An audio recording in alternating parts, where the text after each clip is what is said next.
अरे सौधा, ये 24 तारीख को क्या है रे, ये लड़के बड़ा उधेड़-बुन में है।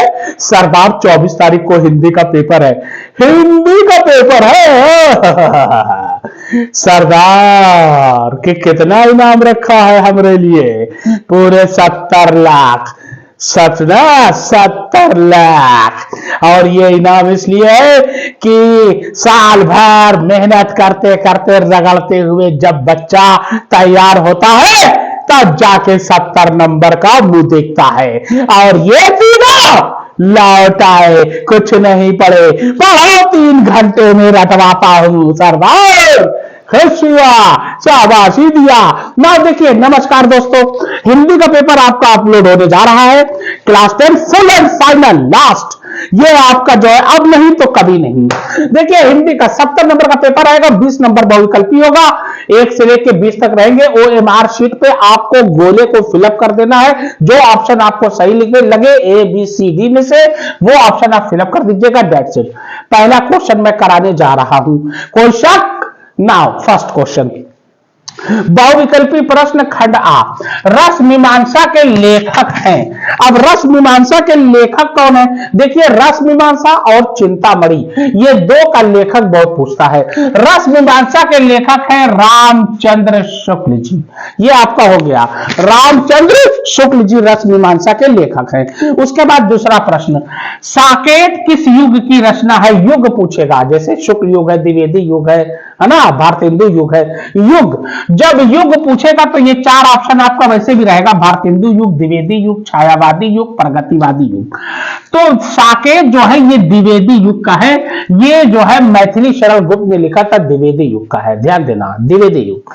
तीसरा प्रश्न, शुक्ल युग का नामकरण किसके नाम पर किया गया? शुक्ल है रामचंद्र शुक्ल, रामचंद्र शुक्ल, तो भाई शुक्ल युग में उनका नामकरण किया ही गया था, ठीक है ना। रामचंद्र शुक्ल प्रमुख जो है निबंधकार और आलोचक कहलाते हैं। कौन? रामचंद्र शुक्ल, इन्हीं के नाम पर शुक्ल युग का नामकरण हुआ।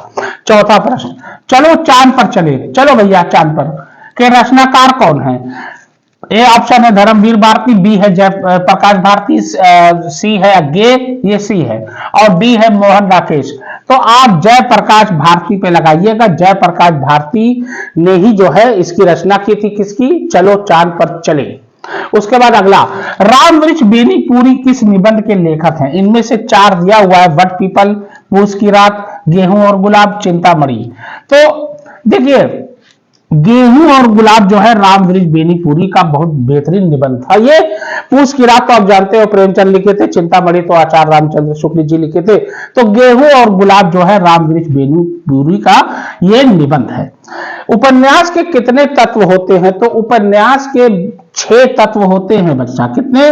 उपन्यास के 6 तत्व होते हैं, ठीक है। उसके बाद अगला देखिए, रानी नागफनी की कहानी, रानी नागफनी की कहानी के लेखक हैं। कौन लेखक हैं?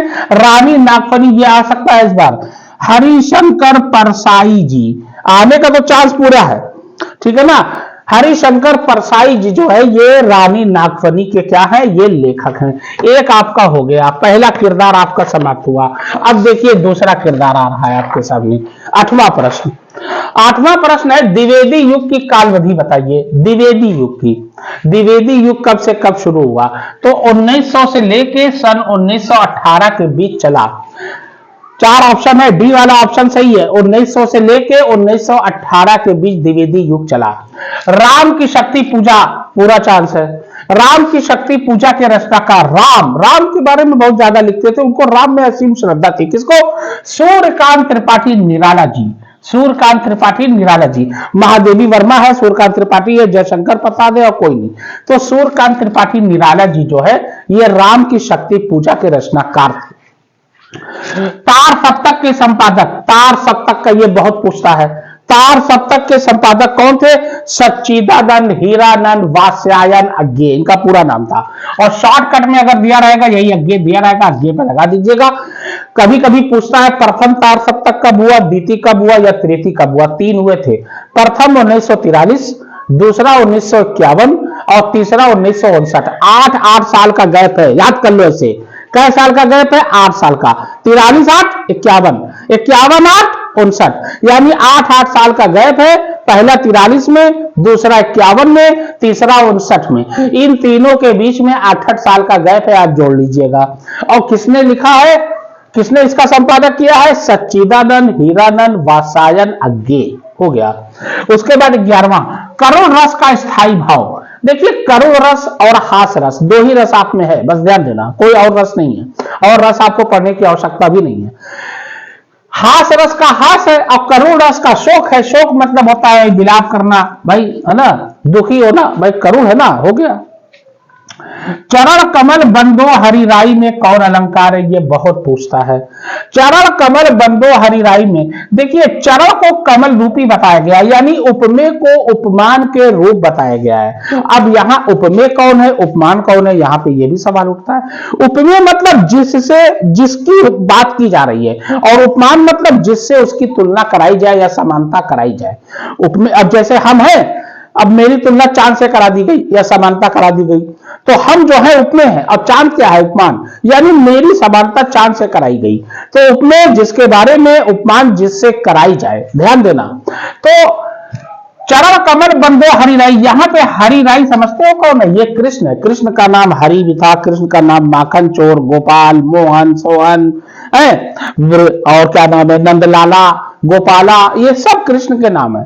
तो कृष्ण के चरण को, यानी जो चरण है उसका चरण, पैर, उसको कमल रूपी बताया गया है, कमल के समान बताया गया है। तो ये रूपक अलंकार हो जाएगा। ध्यान देना, रूपक अलंकार की यही पहचान है, चरण, यानी उनके चरण को कमल रूपी बताया गया है। चरण कमल बंदो हरिराई, रूपक अलंकार की यही खासियत है। उपमेय में क्या करता है? उपमान को, उपमेय को उपमान के रूप में ही बता दे, यानी उसको उपमान बता ही दे। जैसे चरण को कमल बता दिया ना, हो गया रूपक अलंकार। नाउ, रोला छंद के प्रत्येक चरण में कितनी मात्राएं होती हैं? तो रोला छंद के प्रत्येक चरण में 24 मात्राएं होती है। कितनी? 24 मात्राएं होती हैं, इसको ध्यान में रखना, ठीक। निर्दय शब्द में प्रयुक्त उपसर्ग है। अब उपसर्ग में लड़के गलती करते हैं। अब मेरे मुंह से सुनो, जहां पे थोड़ा सा रुकेगा, सेकंड का 100वां हिस्सा रुक जाए, निर्दय, देखिए ये है निर्दय। अब निर पे हम रुके, अब फिर दय बोले, निर्दय। तो जहां पे रुकेंगे, पहला दो शब्द या पहला शब्द एक ही लेटर या दो अक्षर, ये जहां पे रुका जाएगा वही उपसर्ग होगा, निर्दय। जैसे अपमान, अपमान, अप पे रुके मान, तो अप क्या है? उपसर्ग है, समझ गए। आदर, आदर, आ पे रुके दर आया, आ क्या है? उपसर्ग है, बस एक अक्षर या दो अक्षर, ध्यान देना, ठीक है ना। कलयुग, तो कल पे रुके फिर युग आया, कल क्या है? उपसर्ग है। इस तरीके से होगा, ध्यान देना, ध्यान रख लो मेरी बात को। निर्दय, तो निर अदय, निर पे रुके तो निर जो है कहां गया? ये सी ऑप्शन आपका सही है। निर जो है ये उपसर्ग है, जो अक्षर जो है या शब्द जो है पहले आके जुड़ जाता है शब्द में, वही उपसर्ग होता है। तो दय में आगे जुड़ गया निर, हो गया निर्दय, और निर पर रुके, इसलिए ये निर क्या हुआ? ये निर जो है आपका उपसर्ग हो गया, ध्यान देना। अब इसके बाद देखिए, ऐसा ही प्रश्न आएंगे, सेम एज इट इज, कोई चेंजिंग नहीं, ध्यान देना। उसने मेरी ओर देखा भी नहीं, इसमें कौन सा वाक्य है? ये पूछेगा। उसने मेरी ओर देखा भी नहीं है, उसने मेरी ओर देखा नहीं, उसने मेरी ओर मुंह पलट के देखा नहीं या देखा नहीं। देखिए 4 ऑप्शन है, विधानवाचक, संदेहवाचक, आज्ञावाचक, निषेधवाचक। विधानवाचक तो हो नहीं सकता, बोलो क्यों? क्योंकि यहां पे जो है क्रिया के करने या होने का बोध होता है, वो विधानवाचक होता है। संदेह मतलब जिसमें संदेह हो, है कोई दरवाजे पर है कोई, आप कौन आ रहा पता नहीं, संदेह बना हुआ है, संदेहवाचक वो भी नहीं हो सकता। आज्ञावाचक यानी परमिशन दी जाती है, क्या मैं अंदर आ सकता हूं, मैं आई कम इन प्लीज, परमिशन देना, वो भी नहीं हो सकता। तो निषेध, निषेध का मतलब मना कर देना, खत्म कर देना, हटा देना। उसने मेरी ओर देखा भी नहीं, नहीं देखा, निषेध यानी एकदम हटा दिया, मना कर दिया। तो यही निषेधवाचक जो है, यही वाक्य जो है ये कहलाएगा, मेरी ओर देखा भी नहीं, ध्यान देना। नीलकंठ में प्रयुक्त समास है, नीलकंठ, नीला है कंठ जिसका, ऐसा समास जिसमें उसके अलावा कोई दूसरा ना हो वही समास बहुव्रीहि कहलाता है। जैसे नीलकंठ, पीतांबर, दशानन, लंबोदर, लंबा है उधर जिसका, ठीक है, चतुर्मुख, चार मुख वाला, ये सब क्या है? ये सब बहुव्रीहि समास हैं। बहुव्रीहि समास की सबसे बड़ी पहचान यही है। और द्विगु समास की क्या है? जिसमें गिनती आ जाए, आपको पता है। और द्वंद्व समास मतलब बीच में आ जाए, जैसे रात दिन, ये आपका द्वंद्व समास है। ये बीच में से रहेगा, रात दिन, अमीर गरीबी, है ना, माँ बाप, ये सब द्वंद्व है। द्विगु में तो तिर आ जाए, चौ आ जाए, है ना, शाह आ जाए, यानी शतक, सौ, वो सब द्विगु है। अब बहुव्रीहि का मतलब जिसके समान कोई ना हो, जैसे दशानन, 10 सिर वाला अर्थात रावण, और कोई था ही नहीं। तो नीलकंठ, नीला है कंठ जिसका, यानी ये कौन समास है? बहुव्रीहि समास है। ध्यान देना, बहुव्रीहि समास। सूरज का तत्सम रूप, देखिए एक होता है तत्सम, एक होता है तद्भव। तत्सम जो संस्कृत का होता है, ठेठ वर्ड होता है, और तद्भव जो आसान शब्द में अपनी भाषा में हम लोग बोलते हैं, वो तद्भव है। अब यहां पे सूरज, हम लोग सूरज ही बोलते हैं, सूर्य तो बोलते नहीं है। सूर्य जो है वो शुद्ध हिंदी है, यानी संस्कृत वर्ड में है, ध्यान देना। तो सूरज का तत्सम सूर्य हो जाएगा। तत्सम क्या होता है? संस्कृत वर्ड, समझ जाइए अपने हिसाब से। और तद्भव जो होता है आम, जो आम भाषा में जो बोला जाता है। मैं मुंबई गया, इसमें वाच्य पहचानिए, वाच्य पूछेगा जरूर। पहला है कर्मवाच्य, दूसरा भाववाचक, तीसरा कृतवाच्य, चौथा कोई नहीं। मैं मुंबई गया कर्मवाचक हो नहीं सकता इसमें, क्योंकि कर्ता की प्रमुखता कर्मवाच्य में क्या कहता है? कर्मवाच्य में कहता है कि कर्ता की प्रमुखता इसमें नहीं होती, इसमें कर्म की प्रमुखता होती है। क्योंकि कर्मवाच्य है तो कर्म की प्रमुखता होगी, ठीक है। जैसे मीरा द्वारा गीत गाया गया, मीरा द्वारा गीत गाया गया, कर्मवाच्य हो जाएगा। तो मैं मुंबई गया में कर्मवाच्य तो होगा नहीं ये। भाववाचक, भाववाचक का मतलब होता है कि कर्ता या कर्म के बदले जो है भाव का जो है प्रधानता हो। जैसे बूहे से चला नहीं जाता, मुझसे गाया नहीं जाता, ये क्या है? ये सब भाववाचक है, ये भी नहीं है। कृतवाचक ये होगा, क्यों? क्योंकि क्रिया का संबंध कर्ता से होता है डायरेक्ट। तो कर्म की इसमें जो है प्रधानता नहीं होती, इसमें कर्ता की प्रधानता होती है कृतवाचक में। तो मैं मुंबई गया, मैं कर्ता यानी प्रधानता है इसमें है। कर्ता क्या होता है? जो काम करे। तो कृतवाचक हो जाएगा मैं मुंबई गया, दैट्स इट। तेभ्या शब्द में वचन एवं विभक्ति क्या है? तेभ्या, अब देखिए तद, ये तद का रूप है। तद में एक होता है पुल्लिंग, एक होता है स्त्रीलिंग, और एक होता है नपुंसक लिंग। ध्यान देना, तेभ्या जो है ये पुल्लिंग और नपुंसक लिंग दोनों है। ध्यान देना, पुल्लिंग और नपुंसक लिंग दोनों है, लेकिन तेभ्या स्त्रीलिंग में नहीं आता। तद में ये ताभ्या जो होता है, ताभ्या ये जो है स्त्रीलिंग में आता है। तद में किसमें आता है? तद में, स्त्रीलिंग में। क्योंकि ये तेभ्या है, इसका मतलब ये है कि ये अच्छा। और तेभ्या, ध्यान देना, ताभ्या और तेभ्या, एक चीज और बता दूं, ये जो है ना, ये एक चीज का आपको दिमाग में अच्छे से रख लेना है कि ये चतुर्थ विभक्ति भी होता है और पंचमी विभक्ति भी होता है, दोनों होता है। ध्यान देना, ताभ्या और तेभ्या। ताभ्या कौन है? स्त्रीलिंग है। तेभ्या कौन है? पुल्लिंग और नपुंसक लिंग है। और दोनों की विभक्ति चतुर्थ भी है, पंचमी भी है, और दोनों जो है बहुवचन में आते हैं। अब देख लो ऑप्शन, षष्ठी विभक्ति होगा नहीं, सप्तमी में तो एशु एशु करके होता है, वो भी नहीं है। अब उसके वाला चतुर्थ और बहुवचन, चतुर्थ विभक्ति और बहुवचन, ये आंसर आपका सही है। ध्यान देना, चतुर्थ और पंचमी दोनों है। ताभ्या या तेभ्या पूछता बहुत है, ध्यान देना। हुसैन आज दिल्ली जाएगा, वाक्य में रेखांकित पद है, ये रेखांकित है, हुसैन के आगे रेखांकित लगा हुआ है। तो हुसैन एक पर्सनल नाम है भाई, है पर्सनल जो है प्रोनाउन है वो। तो अब क्या होगा? व्यक्तिवाचक होगा, यानी कि ये स्वयं का है, पर्सनल, ठीक है ना भाई।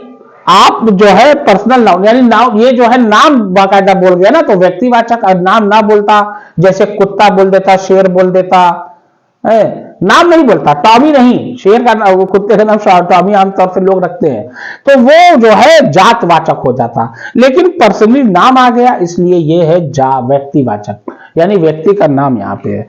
ये आपका हो गया, डेट्स इट। इसी तरीके से आप करोगे, ध्यान देना। अरे साधा, ये हिंदी का पेपर तो बड़ा आसान है। हाँ सरदार, तो बच्चे कर क्यों नहीं रहे हैं? करेंगे करेंगे सर। अब प्रश्न नंबर 1 वो तो हो गया आपका, वो खंड आ था, ये बा का एक है, ध्यान देना, एक वो भी है एक ये भी है, उसमें 20 प्रश्न है। अब इसमें खंड बा में वर्णनात्मक प्रश्न खंड बा लिखोगे। अब पहला प्रश्न आपका मैं पढ़ने जा रहा हूं। निम्नलिखित गद्यांश पर आधारित 3 प्रश्नों के उत्तर दीजिए। 6 नंबर का आएगा, वो तो 20 नंबर हो गया, एक नंबर का 20 को। 3 नंबर आपको मिलेगा किस पे? 3 नंबर आपको 3 दूनी 6 यानी 2 नंबर, सॉरी 2 प्लस 2 रहेगा। 2 नंबर आपको संदर्भ पे मिलेगा, 2 नंबर आपको रेखांकित अंश की व्याख्या पे मिलेगा, और 2 नंबर आपको लास्ट में एक क्वेश्चन पूछेगा, उसका आंसर आपको देना है, उस पे रहेगा। Now come to the point. मृत्यु शायद फिर भी श्रेष्ठ है बनस्बत इसके कि हमें अपने गुणों को कुंठित बनाकर जीना पड़े। चिंता दग्ध व्यक्ति समाज की दया का पात्र है, किंतु ईर्ष्या से जला बुना आदमी जहर की चलती फिरती गठरी के समान है, जो हर जगह वायु को दूषित करती फिरती है। भाई जाहिर सी बात है, चिंताग्रस्त व्यक्ति समाज में लोग उसकी दया करेंगे, उसको मानेंगे, उसके बारे में उसकी हालचाल पूछेंगे, लेकिन जो ईर्ष्यालु होगा, जो जलनखोर होगा, उससे लोग दूर भागेंगे, सीधी सी बात है। अब इसमें प्रश्न पढ़िए, उपयुक्त गद्यांश का संदर्भ लिखिए। तो संदर्भ कैसे लिखोगे? लिखोगे प्रश्नोत्तर पहले का पहला, क्योंकि पहले का ये पहला है, ध्यान देना, पहले का पहला है, इसलिए पहले का पहला लिखोगे। बीच में लिखना, लिखने का तरीका भी बता रहा हूं, बीच में लिखना और संदर्भ हेडिंग देना, पहले का पहला यहां भी लिख देना, और उसके बाद अब शुरू करना। प्रस्तुत गद्यांश हमारी पाठ पुस्तक के गद्य खंड में संकलित पाठ ईर्ष्या तू ना गई मेरे मन से लिया गया है। इसके लेखक राष्ट्र कवि लिख देना, रामधारी सिंह दिनकर जी है, इतना लिख दोगे।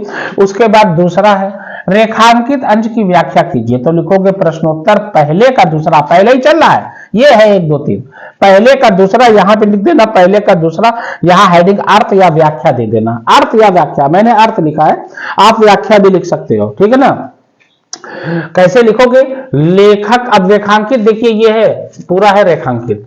लेखक कहता है कि मृत्यु को फिर भी श्रेष्ठ कहा जा सकता है। मृत्यु को ईर्ष्या व्यक्ति के सद्गुणों को नाश कर देती है, यानी जलनखोर व्यक्ति जो होता है उसके गुणों को वो नाश कर देती है, खत्म कर देती है। जिस व्यक्ति के सद्गुण नष्ट हो गए, सद्गुण मतलब अच्छे आचरण, अच्छे बर्ताव, अगर वही नष्ट हो गया जिस व्यक्ति का, तो उसके जीने की इच्छा क्या होती है? उसके जीने से अच्छा उसका यह है कि उसका मर जाना। जीने की इच्छा है, लेकिन उसका जीने से अच्छा तो यही है कि वो मर ही जाए, क्योंकि उसका सद्गुण खत्म हो गया है? उसका मोरल जो है वो खत्म हो गया है। लेखक कहता है, फिर आगे लेखक कहता है कि चिंतित व्यक्ति समाज में दया का पात्र तो होता है, किंतु ईर्ष्यालु व्यक्ति जहर की पोटली के समान है। जो जहर की पोटली क्या है? वो जो चलते, जिसके विचारों और कार्यों से समाज का वातावरण दूषित होता है। ईर्ष्यालु व्यक्ति होगा तो वो जहर उगलेगा, और जहर का उगलना जो है वो समाज को दूषित करेगा, भाई लोग को कंफ्यूज करेगा, वो कंफ्यूज करेगा ना, अरे यार वो फला जो है बहुत बेकार है, वो तुम्हें ऐसे कह रहा था, जलनखोर, चुगलखोर, वही ईर्ष्यालु होता है, तो वो दूषित कर देगा, वो उसको भी जो है ले बीतेगा, इसलिए उससे दूर रहना ही बेहतर है। यहां पे लेखक का कहना ये है। तीसरा प्रश्न, चिंता को जो है चिता क्यों कहा जाता है? तीसरा प्रश्न, चिंता को लोग चिता इसलिए कहते हैं क्योंकि चिता व्यक्ति के मृत के शरीर को जलाती है। जब व्यक्ति मर जाता है तो चिता मतलब क्या होता है भाई? जो आग लगाई जाती है, दाह संस्कार, उसी को चिता, जो चिता पे लेटा जाता है, और दाह यानी कि आग लगाई जाती है। चिता व्यक्ति के मृत शरीर को जलाती है, और चिंता शरीर को धीरे धीरे जलाती है, खोखला करती है, धीरे धीरे। हो गया, अथवा करके आएगा, पहले ही का रहेगा, अथवा रहेगा। मानव मन सदा से ही अज्ञात के रहस्यों को खोलने और जानने समझने को उत्सुक रहा है। जहां तक वह नहीं पहुंच सकता था, वहां वह कल्पना के पंखों पर उड़कर पहुंचा। उसकी अनगढ़ और अविश्वसनीय कथाएं उसे सत्य के निकट पहुंचाने में प्रेरणा शक्ति का काम करती रही।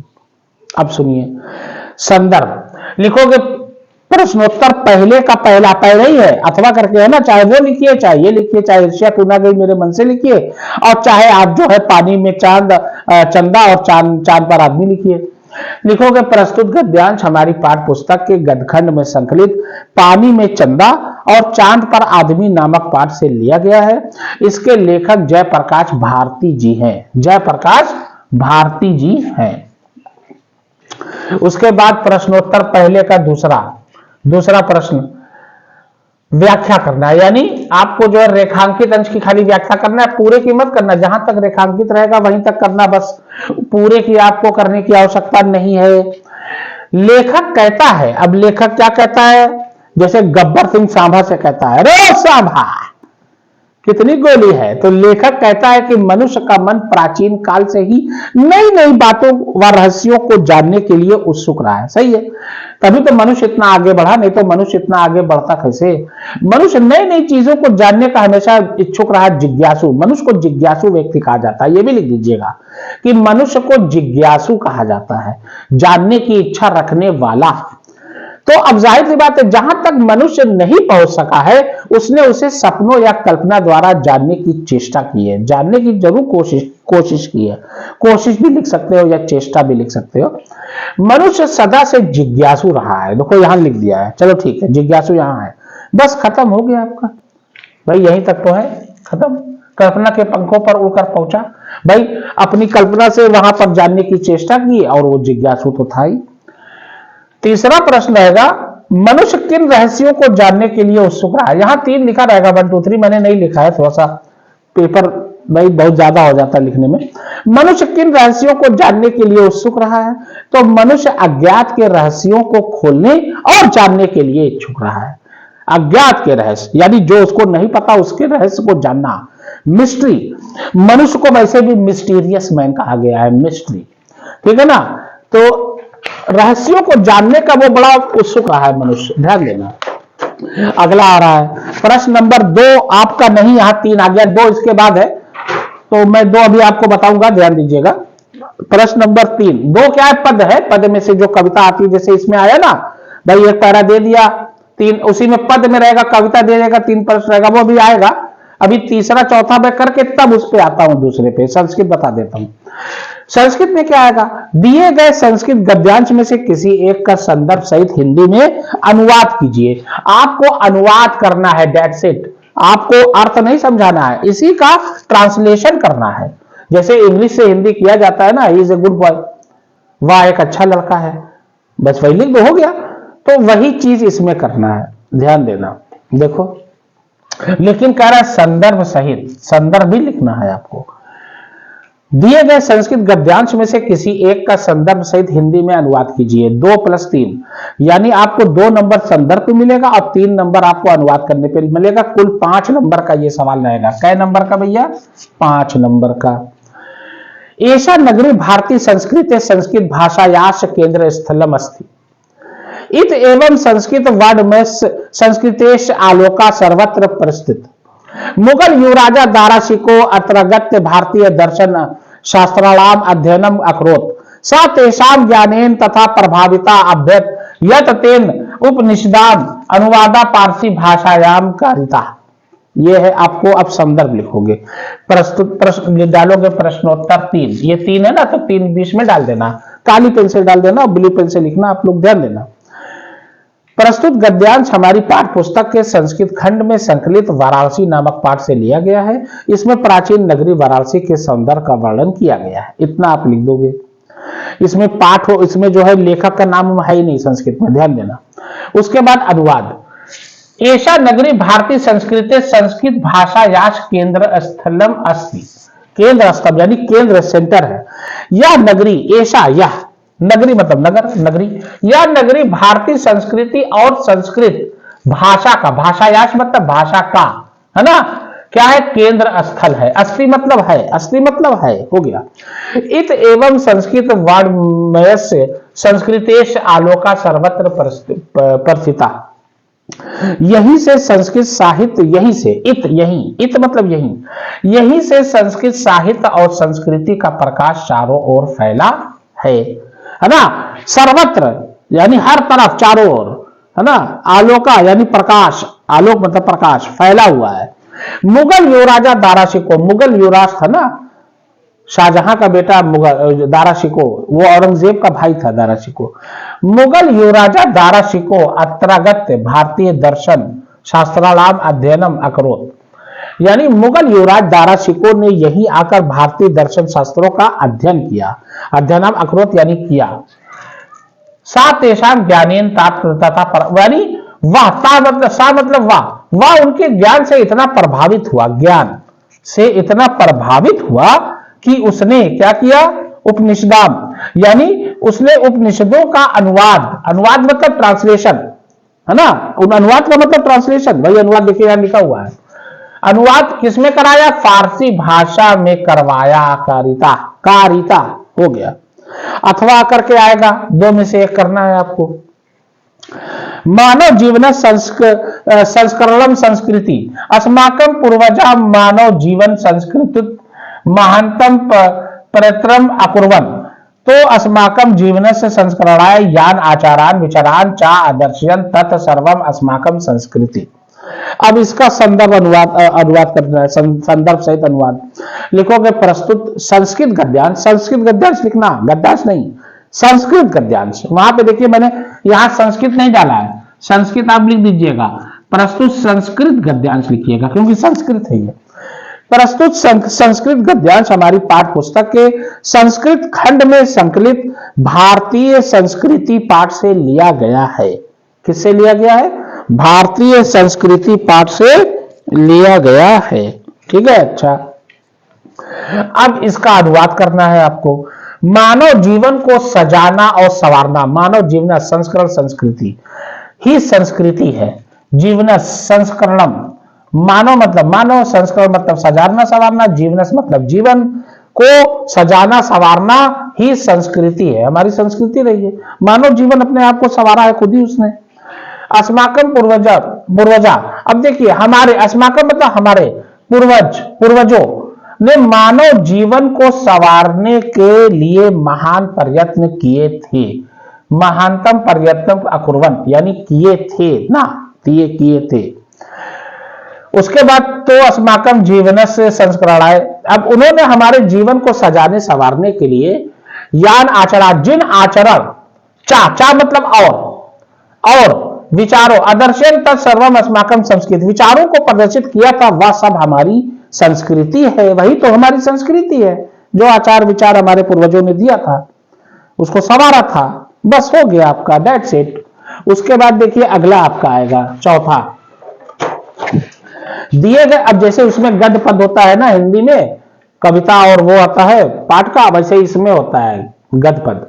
दिए गए संस्कृत कविता रहेगी, पद्यांश में से किसी एक का संदर्भ सहित हिंदी में अनुवाद कीजिए, वही 2 + 3 = 5, 2 संदर्भ का और 3 आपका अनुवाद का रहेगा, 5 नंबर का ये भी रहेगा। नीर क्षीर विवेके हंसा लस्यम तौमेव तनु से चेत, ये तो पक्का इस बार चांस है आने का। विश्व मन धुनान्या कुलव्रतम पालिष्यति का, लिखोगे प्रस्तुत श्लोक हमारी पाठ, पहले संदर्भ लिख लेना, प्रस्तुत श्लोक हमारी पाठ पुस्तक के संस्कृत खंड में संकलित अन्योक्ति विलासा नामक पाठ से लिया गया। अन्योक्ति विलासा में से बहुत आता है। अनुवाद में क्या है, हे हंस, यदि तुम ही नीर और क्षीर यानी दूध और पानी का विवेक करने में आलस करोगे। देखिए हंस जो है ना दूध और पानी को अलग करता है, नीर मतलब पानी, आप जानते हो जैसे आप रेलवे स्टेशन पे जाओ तो वहां पे नीर का पानी मिलता है, ये बिस्लेरी और अक्वाफिना का नहीं मिलता, नीर का। नीर और क्षीर कह रहा है, नीर यानी दूध और पानी का विवेक करने में आलस करोगे तो इस संसार में कौन ऐसा है जो अपने कुल धर्म व कर्तव्य का पालन करेगा। बस हो गया आपका। अर्थात भाई इंसान जो है अगर आलस ही करेगा तो अपने पूर्वजों के जो कुल धर्म का जो है उसका अनुसरण कैसे कर पाएगा, कैसे बचा पाएगा, कैसे रक्षा कर पाएगा। बस अर्थात करके भी लिख सकते हो, थोड़ा सा और भाव व्यक्त करना चाहो तो अथवा करके आएगा। कोकिल यापे दिवसान तावद विरसान करील विटपेशु, ये बड़ा अच्छा है, ये इस बार आने का चांस है आपका। याविन मलदली मलमाला कोडपी रसाला सुमल लस्ती, ये आने का चांस पूरा है। संदर्भ लिखोगे प्रस्तुत श्लोक हमारी पाठ पुस्तक के संस्कृत खंड में संकलित अन्योक्ति विलासा नामक पाठ से लिया गया, यह भी अन्योक्ति विलासा है। अनुवाद, प्रस्तुत श्लोक में बुरे दिनों में भी धैर्य रखने की प्रेरणा दी गई है, ऐसे लिखोगे। मतलब एक वो बताया गया, अब अनुवाद लिखोगे। मतलब बुरे दिन आपके आए तो भी धैर्य रखिए, उतावले ना होइए, है ना, क्रोध में आके कोई गलत काम ना कर बैठिए। पूरा अगर आपके बुरे दिन है तो उसको धैर्य रखिए, सब्र करिए। हर दिन कट जाता है, बुरा दिन आपका कट जाएगा, परेशान ना होइए। अच्छे दिन की आने की जो है कामना करिए और उसका इंतजार करिए बस।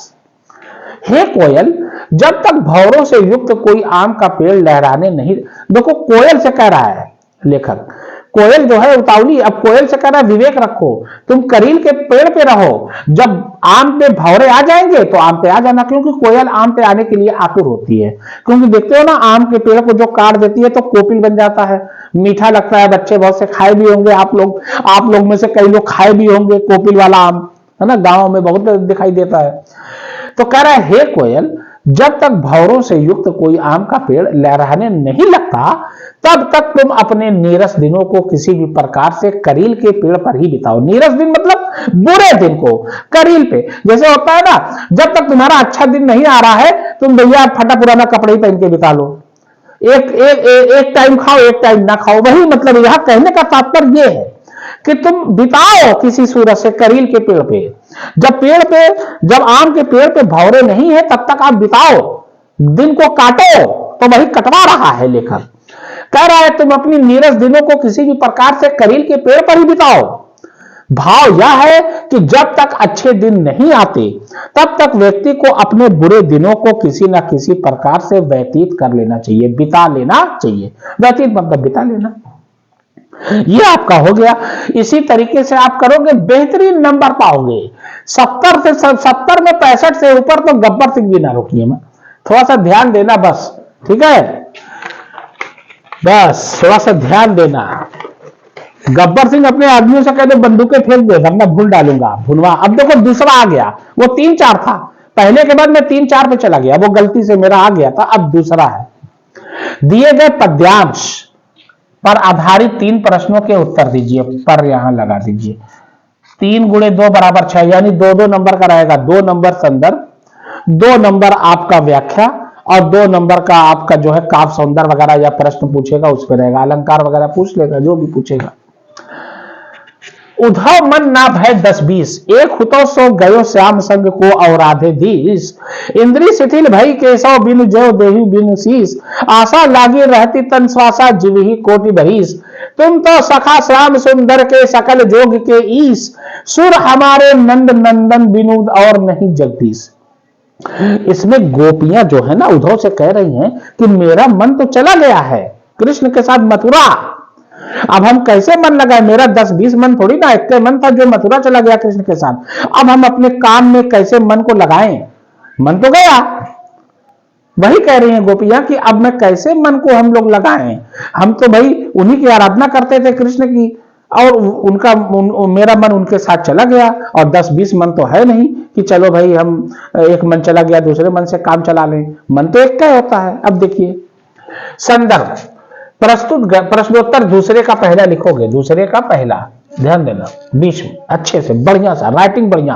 अगर जिस लड़के की यूपी बोर्ड में राइटिंग अच्छी है 10th में, और 2 वर्ड के बीच में गैपिंग उसने बराबर दे दिया, और एकदम बराबर, एकदम वर्ड का ऊपर नीचे नहीं किया, मतलब छोटा बड़ा नहीं किया, एक बराबर वर्ड आया, मतलब जैसे सूर सागर इतना बड़ा है तो इतना बड़ा ये भी है, छोटा बड़ा ना हो, ना पाया नंबर तो वो कहना। प्रस्तुत पद्यांश, अब गद्यांश नहीं लिखोगे, पद्यांश, क्योंकि कविता है, पद्यांश। महाकवि सूरदास जी द्वारा रचित सूर सागर महाकाव्य से हमारी पाठ्य पुस्तक हिंदी के काव्यखंड में संकलित पद शीर्षक से लिया गया है। किससे लिया गया है? पद शीर्षक से, पद शीर्षक से लिया गया है। अब उसके बाद लिखोगे रेखांकित अंश की व्याख्या, ये है रेखांकित, यहां से लेके यहां तक है, आपको रेखांकित अंश की व्याख्या करना है। लिखोगे प्रश्नोत्तर दूसरे का दूसरा, दूसरे का दूसरा, ये डालोगे, व्याख्या लिखोगे, अब शुरू हो जाओगे। गोपियां उद्धव से कहती हैं, गोपियां कह रही हैं, भाई जाहिर सी बात, जो गोपी जिनके साथ खेले हैं इन्हें, इसीलिए इनको गोपाला भी कहा जाता है, गोपाल कृष्ण को, और गोपियां जो है उनके साथ खेलती थी। गोपियां उद्धव से कहती हैं कि हे उद्धव, हमारे पास 10-20 मन नहीं है, हमारे पास तो एक ही मन था, वह श्री कृष्ण के साथ चला गया मथुरा। अब हम किस मन से तुम्हारे द्वारा बताए गए निर्गुण ब्रह्म की आराधना करें? यानी किसकी आराधना करें, किसको भगवान माने? वो तो चले गए कृष्ण, उन्हीं को मानते थे हम। अर्थात अब मन ही नहीं है, तो किस प्रकार हम तुम्हारे द्वारा बताए गए धर्म का पालन करें जब मन ही नहीं है?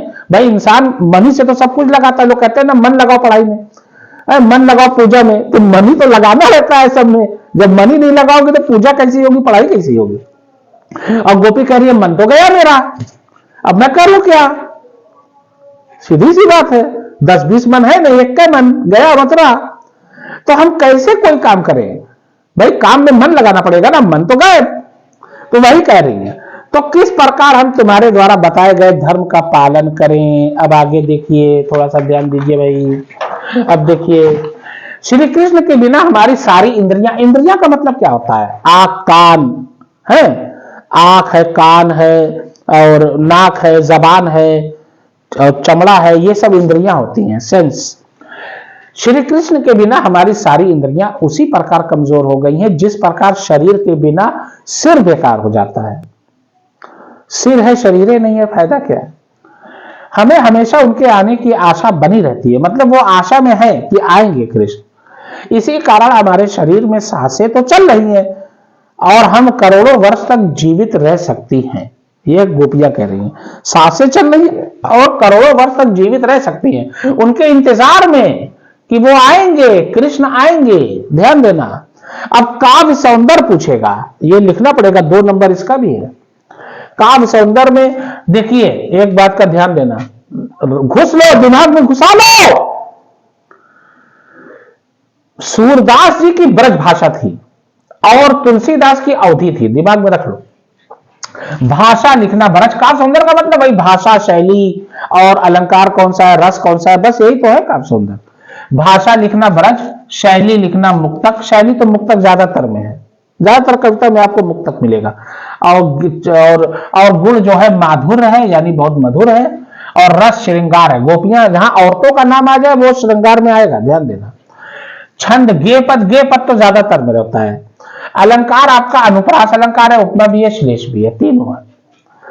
अनुप्रास का मतलब जहां एक ही शब्द बार बार आए, अनुप्रास अलंकार है। उपमा में भाई जहां पर उपमे में उपमान की संभावना या टूकी जाए, उपमा अलंकार। तो ये जो है आपका तीनों अलंकार है, ये आपका हो गया। अथवा करके आएगा, अथवा करके आएगा, 2 में से एक करना है, दूसरे का ये भी है। रानी मैं जानी अजानी महापदी पाहन हूं ते कठोर हियो है। राजहू काज अकाज ना जानियो, कहो पी को जिन कान कियो है। ऐसी मनोहर मूर्ति ये बिछुरे कैसे प्रीतम लोग जियो है। आखिर में सखी राखिबे जोग इन्हें कीन के वनवास दिए। अब देखिए प्रश्नोत्तर दूसरे का पहला है, ये भी दूसरा क्योंकि अथवा करके है। संदर्भ पूछेगा, संदर्भ क्या लिखोगे? प्रस्तुत पद्यांश, पद्यांश, पद्यांश। हमारी पाठ पुस्तक के काव्यखंड में धनुष भंग, जो मेन चीज है उसको अंडरलाइन कर लेना, ध्यान देना। धनुष भंग शीर्षक से लिया गया है। इसके कवि गोस्वामी तुलसीदास जी। अब देखिए गोस्वामी तुलसीदास आया ना कवि, ये भी अंडरलाइन मैंने किया है। अंडरलाइन करोगे नंबर बेहतरीन पाओगे, टॉप मोस्ट पे आओगे आप। प्रश्नोत्तर दूसरे का दूसरा व्याख्या। श्री राम जी सीता, देखिए हिंदू धर्म की जानकारी जिसको ज्यादा होगी वो हिंदी बहुत आसानी से कर लेगा, पूरा वही है ही। कृष्ण जी, राम जी, कर्ण, दुर्योधन, दुशासन, यही सब है और क्या है। हिंदू धर्म की जानकारी बहुत अच्छी होनी चाहिए, ठीक है। व्याख्या। श्री राम सीता और लक्ष्मण वन में जा रहे हैं। अब वन भाई 14 वर्ष का वनवास था ना, 14 वर्ष का वनवास पाया, माता पिता का वचन निभाया। देखिए श्री राम सीता और लक्ष्मण वन में जा रहे हैं, उन्हें देखकर गांव की स्त्रियां आपस में बात कर रही हैं। अब भाई कोई जाएगा वन में, वो भी 14 साल के लिए, तो लोग आस पड़ोस वाले मोहल्ले वाले लोग देखेंगे ही, जा रहे हैं भाई। लोग कहते हैं अरे आओ आओ आओ, अरे देखो जाते हैं लाओ आओ, हाँ दे निकले वाले हैं घर से, जैसे शादी भी, अरे दुल्हा आएगो आओ। तो होता है ना, अरे अब जाते हैं 14 साल के लिए जाते हैं, आओ एक जानकी आओ। अब बुलाते हैं ना लोग वैसे ही। अब आपस में बात कर रही हैं। वे कहती हैं कि मुझे ये पता चल गया है कि कैकेयी बड़ी अज्ञानी है, कैकेयी अज्ञानी है, घमंडी है। कैकेयी के बारे में, कैकेयी ने वनवास दिया था ना भाई, कैकेयी ने राजा दशरथ से कहा था कि भाई रामचंद्र को 14 वर्ष का वनवास दीजिए आप। उनकी तीसरी पत्नी थी, राजा दशरथ की 3 पत्नियां थी भाई, कौशल्या, सुमित्रा और कैकेयी। वो हमने दीपावली वाला अपलोड किया अलग से, पूरा बहुत बढ़िया किया, दशहरे वाला भी किया हमने। खैर स्त्रियां आपस में बात कर रही है। वे कहती हैं कि मुझे यह पता चल गया है कि कैकेयी बड़ी अज्ञानी है, घमंडी है, वह पत्थर से भी कठोर है, क्योंकि उन्हें इन तीनों को वनवास देते समय तनिक भी दया नहीं आई, तनिक भी दया नहीं आई। मतलब वनवास दे दिया, दया भी नहीं आई, इतना कठोर दिल।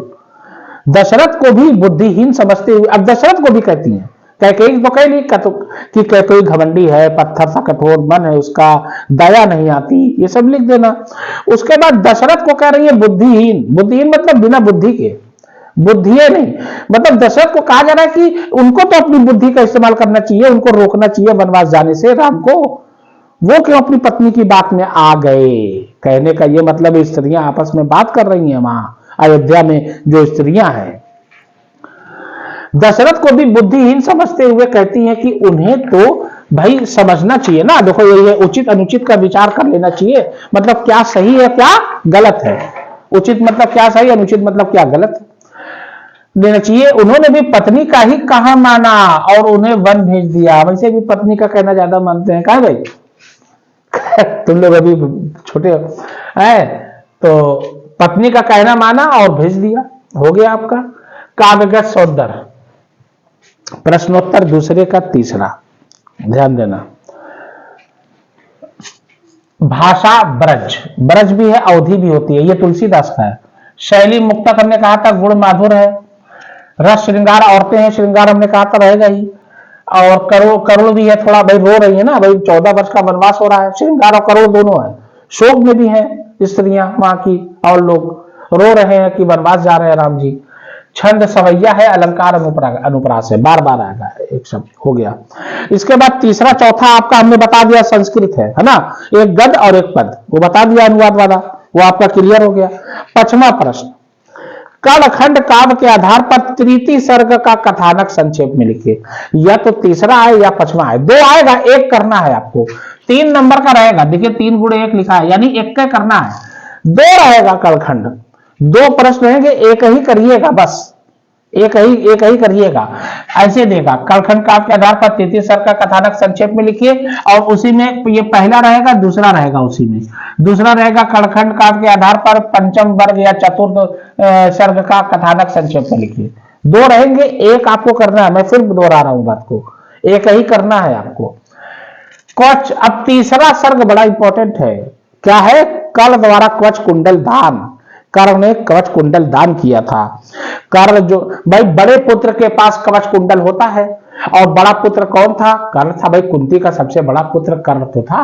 अब भाई कुंती उस समय अविवाहित थी, शादी हुई नहीं थी, वो तो सूर्य देवता की आराधना से, भगवान की आराधना से ये पैदा हुए थे कर्ण, और उनकी लोग लाज की डर से वो नदी में छोड़ आई।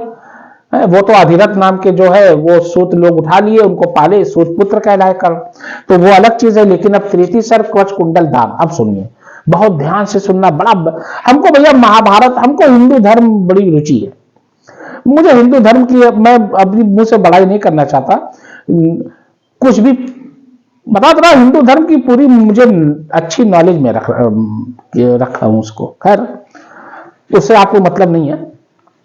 कर्ण द्वारा कवच कुंडल दान, कर्ण ने अर्जुन को मारने का प्रण किया था भाई, उसने कुंती से भी यही कहा था कि तुम्हारे एक पुत्र को छोड़ के, एक पुत्र को नहीं छोड़ूंगा, बाकी सबको छोड़ दूंगा।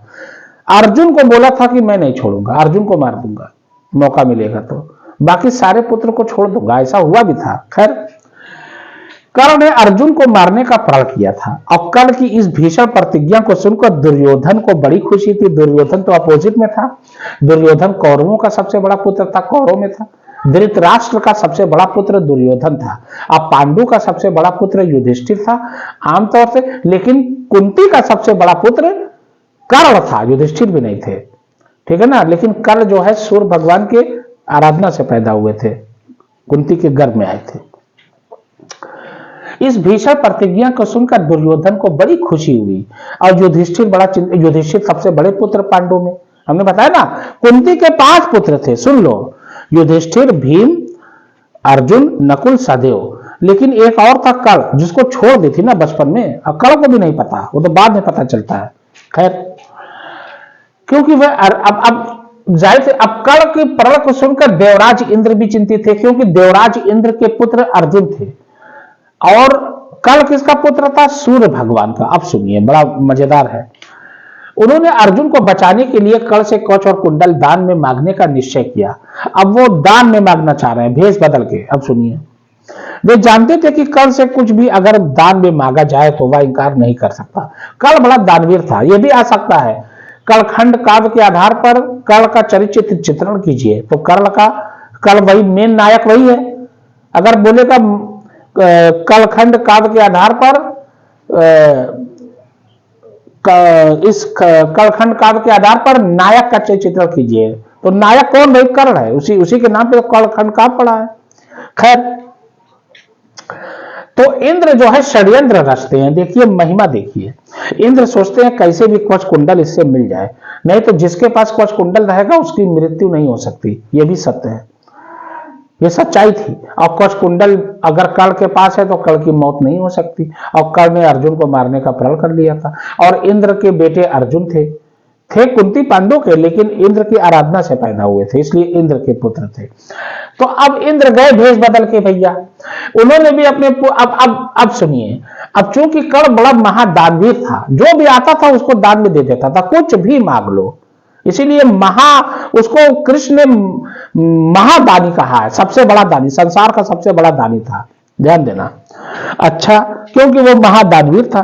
इंद्र के इस षड्यंत्र को सूर्य ने जान लिया। अब सूर्य भगवान जान लिए, अब सूर्य का पुत्र कर्ण, अब वो भी अपने बेटे को बचावेंगे। भाई सीधी सी बात है, हर व्यक्ति अपने पुत्र को बचावेगा। तो उन्होंने भी अपने पुत्र कर्ण की चिंता थी, उनको चिंता रहेगी। अतः उन्होंने स्वप्न में आकर, कर्ण के स्वप्न में आए कि देखो इंद्र आएगा भेष बदल के और कवच कुंडल मांगेगा, तुम देना मत।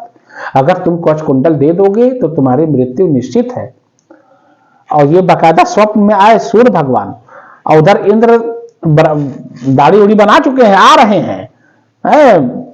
देखिए भाई, तो कवच कुंडल देने से मना कर दिया। किंतु इतना सब कुछ होने के बाद भी जब इंद्र ब्राह्मण का वेश बदल कर आए और कवच और कुंडल मांगा तो उसने अपना कवच कुंडल इंद्र को दे दिया।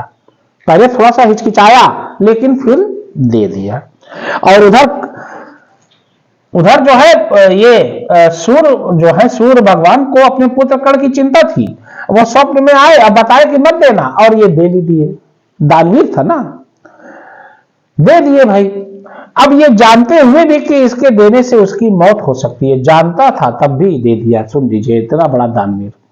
अगर हम जान रहे हैं कि मेरी मौत फला चीज से है, उसके बावजूद हम ये काम करें तो बहुत बिरला आदमी है भाई। हो गया आपका। अगला देखिए, निम्न में से किसी एक श्लोक का एक लेखक का जीवन परिचय देते हुए एक प्रमुख रचना लड़के नहीं लिखते। 90% लोगों को देखा है रचना नहीं लिखते। ध्यान देना, 3 नंबर तो आपको मिलेगा जीवन परिचय पे, 2 नंबर आपको मिलेगा रचना पे। अगर आपने रचना का उल्लेख नहीं किया तो आपका 2 नंबर क्या हो जाएगा?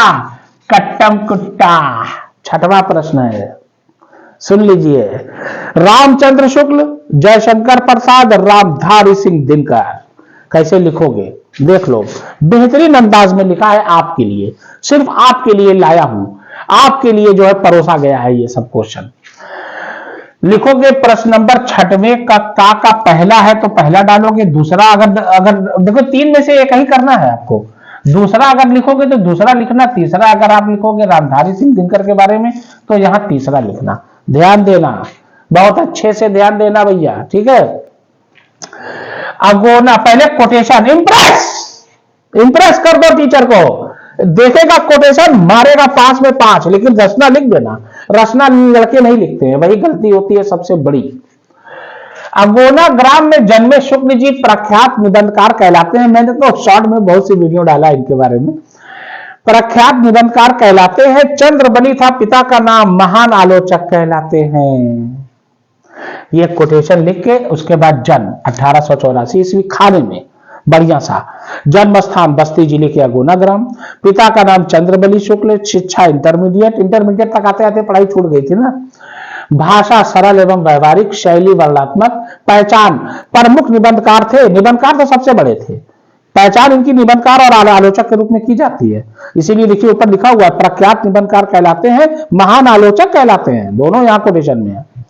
अब मृत्यु सन 1941 ईस्वी हो गया।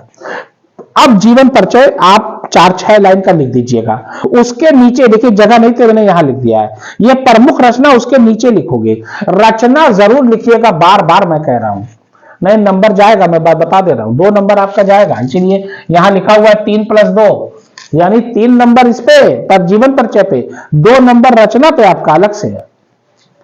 लिखोगे जीवन परिचय, हिंदी भाषा के उच्च कोटि के निबंधकार एवं आलोचक, उच्च कोटि महान शैलीकार आचार्य रामचंद्र शुक्ल का जन्म सन 1884 ईस्वी में बस्ती जिले के ग्राम अगोना में हुआ था।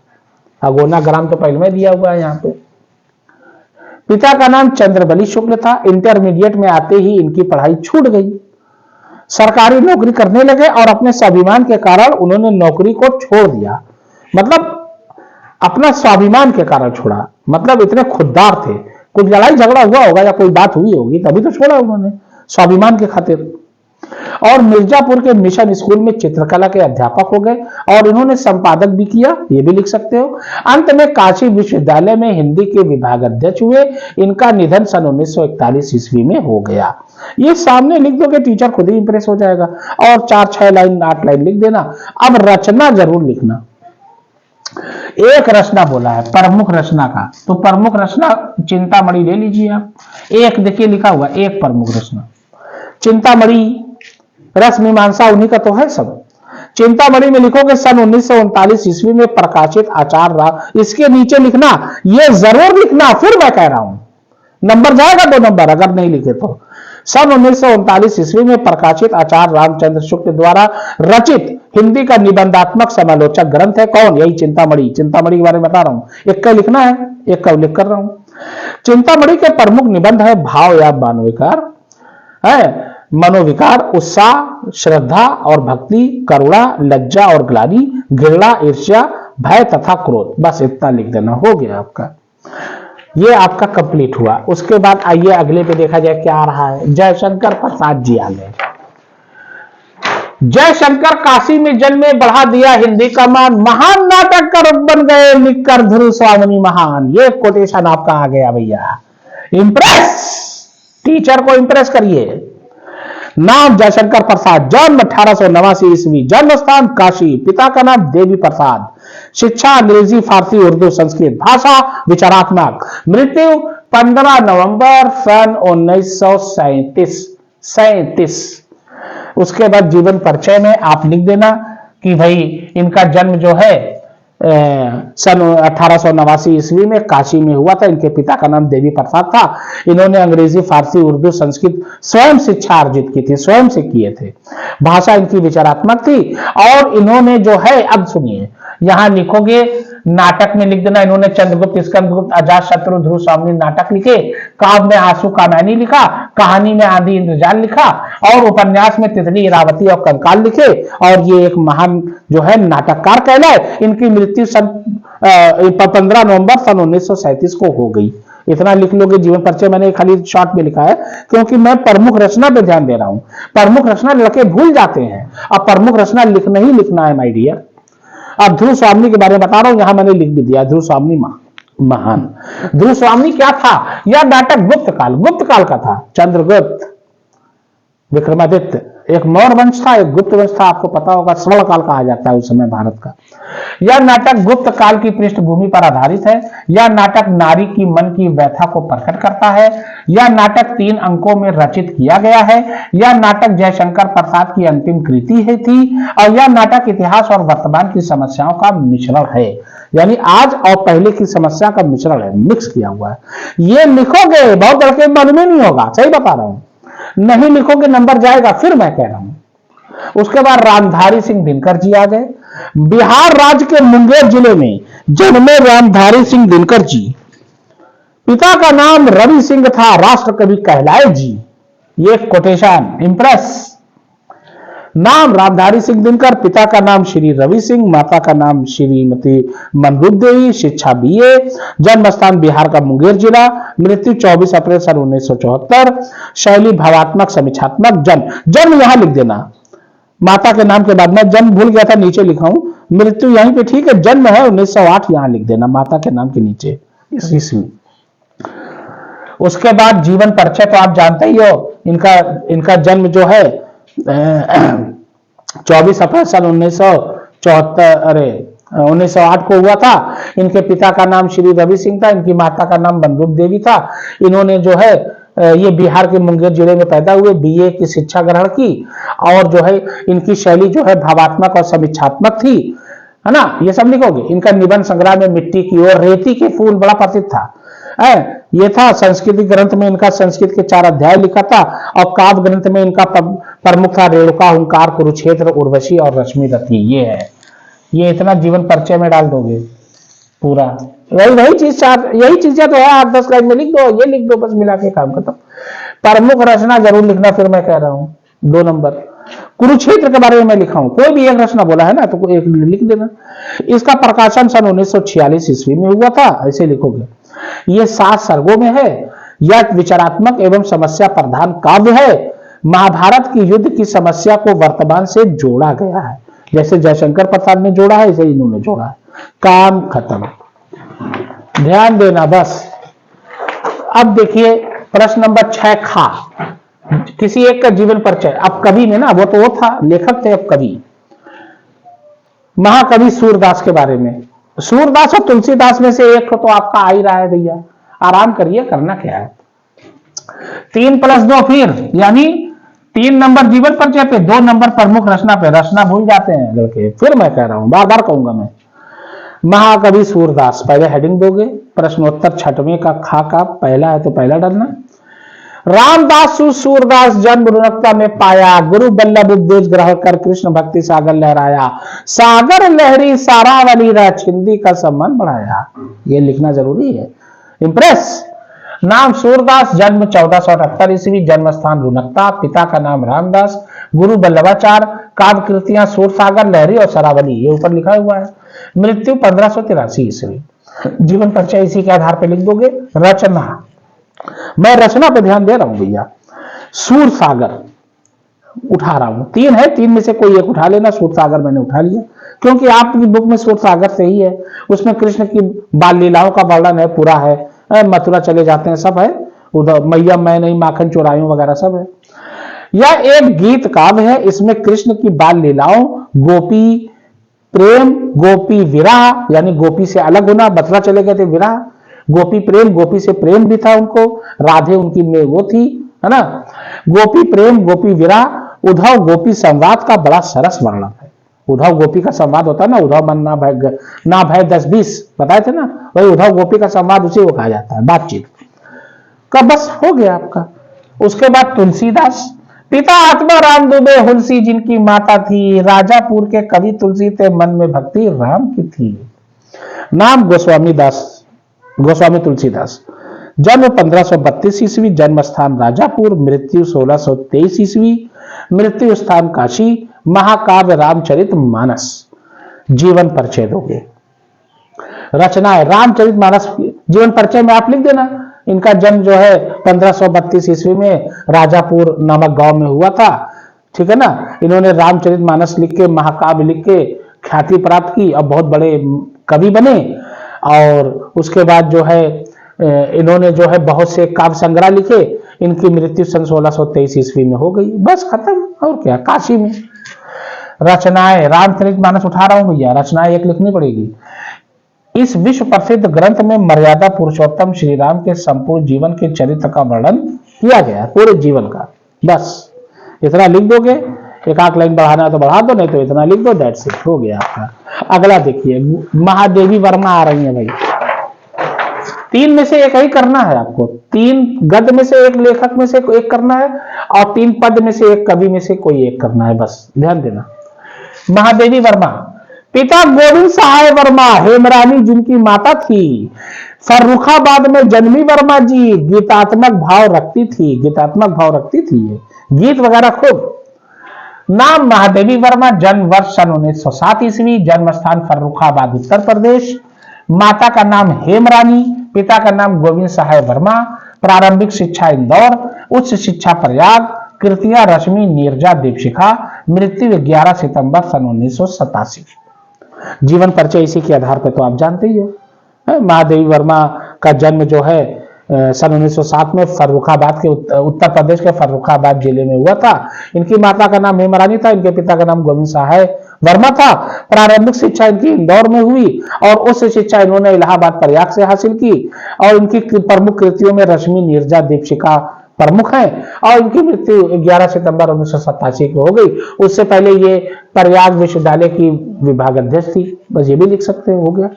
रचना नीरजा मैं उठा रहा हूं, रचना जरूर लिखना है, मैं बार बार कह रहा हूं। इस संकलन में 58 गीत संकलित हैं। कितने? 58। उसी के नीचे लिखना, जीवन परिचय के नीचे, मैं जगह मैं यहां बचा लिया इसीलिए जीवन परिचय लिखना, फिर उसके नीचे रचना लिखना, बस ऐसे लिखना, ध्यान देना। इस संकलन में 58 गीत संकलित हैं, जिनमें से अधिकांश विरह वेदना से परिपूर्ण है। कुछ गीतों में प्रकृति या का मनोरम चित्र अंकित किया गया है। ये हो गया आपका। इस तरीके से आप लिखोगे। फिर कह रहा है 7वां प्रश्न, अपनी पाठ पुस्तक में से कंठस्थ यानी याद किया हुआ, कंठस्थ मतलब याद किया हुआ कोई एक श्लोक लिखिए, 2 नंबर का आपका आएगा। जो इस प्रश्न पत्र में ना आया हो, इस प्रश्न पत्र में ना हो, कब दिया रहेगा ना, पद में 2 लाइन के दिया रहेगा, संस्कृत में दिया रहेगा 2 लाइन का, अभी बताए थे ना व्याख्या, तो उसमें ना लिखा रहे, वो मत लिख देना। तो मैंने लिख दिया सर्वे भवन्तु सुखना सर्वे सन्तु निरामया सर्वे भद्राणि पश्यन्तु मां कश्चित् दुःखं भाग भवेत्, बस हो गया। यही 2 लाइन का आपको लिखना है, ठीक है ना। कोई सा भी एक याद करके आप लिख दीजिए, कोई इसमें वो नहीं है। प्रश्न नंबर 8, निम्न में से किन्हीं 2 प्रश्न का उत्तर संस्कृत में दीजिए। 2 लिखना है, 4 आएंगे, 2 आपको करना है। देखिए, लोभा केन वर्धते, 8वें का पहला, तो 8वें का पहला यहां हमने डाला है, ध्यान देना। लोभा किससे बढ़ता है? लोभा जो है भाई, उससे लोभ से बढ़ता है। क्यों भाई? भाई आप जितना लालच करोगे आपका लोभ बढ़ेगा। लोभा लोभेन वर्धते, हो गया। विद्या केन वर्धते, विद्या देखिए किससे आती है? लोभा लाभेन वर्धते, लाभ से, मतलब लोभा जो है लाभ से वर्धते है, लाभेन से। लेकिन विद्या केन वर्धते, विद्या अभ्यासेन वर्धते, अभ्यास से। Practice makes man perfect, practice इंसान को परफेक्ट बनाती है। तो अभ्यास जितना करोगे उतनी विद्या आपको हासिल होगी। क्या भाई, सीधी सी बात है।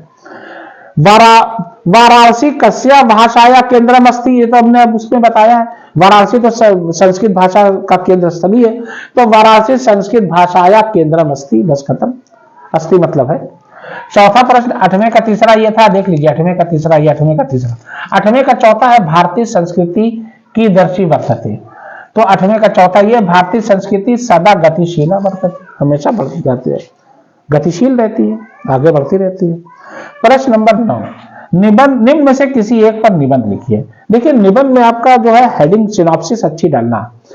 जनसंख्या, लाभ हानि, प्रदूषण की समस्या और समाधान, नारी सशक्तिकरण, जल ही जीवन है। लिख देना आराम से, हेडिंग डाल देना। जैसे प्रदूषण की समस्या आ गया तो प्रदूषण के बारे में पहले लिखोगे, है ना भाई। हमारी जो दूषित हो जाए हवा वगैरह, पानी वगैरह, उसी को प्रदूषण कहते हैं। प्रदूषण जो है मुख्यतः 4 प्रकार के होते हैं, जल प्रदूषण, वायु प्रदूषण, मृदा प्रदूषण और क्या कहते हैं ध्वनि प्रदूषण, नॉइस। उसके बारे में थोड़ा थोड़ा लिख के हेडिंग, बढ़िया सा हेडिंग बनाना, 6-7 हेडिंग देना। लास्ट में उपसंहार लिख देना। प्रस्तावना में पहले लिख देना प्रदूषण के बारे में, और उपसंहार में लिख देना कि प्रदूषण हमारे जीवन के लिए बहुत खतरा है, ये हमारे जीवन को खत्म कर सकती है, इसको रोकना चाहिए। ज्यादा से ज्यादा पेड़ लगाइए, है, और पेड़ काटना रोकिए, यही सब लिखना है बस, और क्या करना है, हो जाएगा आपका। उसी प्रकार से जनसंख्या, ये तो बहुत इंपॉर्टेंट है। हमारे देश की जनसंख्या दुनिया में सबसे ऊपर हो गई है। जनसंख्या रोकना बहुत जरूरी है। जनसंख्या ज्यादा होगी तो दिक्कत होगी, हर चीज में होगी, चाहे वो रोजगार हो, एम्प्लॉयमेंट हो, चाहे वो शिक्षा हो, चाहे वो खाना पीना हो, सब में कमी होगी। भाई एक घर में अगर 4 लोग हैं, 10 रोटी बनती है तो आराम से खा लेंगे, और एक घर में अगर 10 लोग हैं, 10 रोटी बनी तो किसी का पेट नहीं भरेगा। सीधी सी बात है भैया। नारी सशक्तिकरण, नारी को सशक्त बनाया जाए, ताकतवर बनाना, तो नारी के बारे में तो 10-12 पेज लिखा जा सकता है। लिख देना प्रस्तावना में, आज हमारे देश की नारी जो है बहुत महत्वपूर्ण जो है कार्य कर रही है, हमारे देश की नारी को आगे बढ़ाना चाहिए, ये सब करके नारी जो है राष्ट्र की निर्माता होती है, इस तरीके से लिखोगे आप। ये हो गया। उसके बाद 10वां और आखिरी प्रश्न, बस खत्म। स्वास्थ्य अधिकारी को पत्र लिखकर चिकित्सा स्वास्थ्य उपलब्ध कराने हेतु पत्र। स्वास्थ्य अधिकारी या बिजली की व्यवस्था ठीक करवाने हेतु एक पत्र। तो देखिए बहुत अच्छे से लिखना, इस तरीके से लिखना है ना, ध्यान देना। जैसे सेवा में कोई भी पहले अपना एड्रेस मत देना, लिख देना आकाश भवन, ऐसे लिखना आकाश भवन। देखिए ये लाइन एकदम सीधी होनी चाहिए, मैं बार बार कहता हूं, है ना। बस उसके बाद जो है उत्तर प्रदेश लिख देना, बस हो गया। और दिनांक डाल देना। अरे ओ सांबा, हिंदी का पेपर कब है सरदार? 24 तारीख को। तो 24 फरवरी 2025 डाल देना ये। उसके बाद आप नीचे आओगे, एड्रेस देना स्वास्थ्य अधिकारी को, लिखना स्वास्थ्य अधिकारी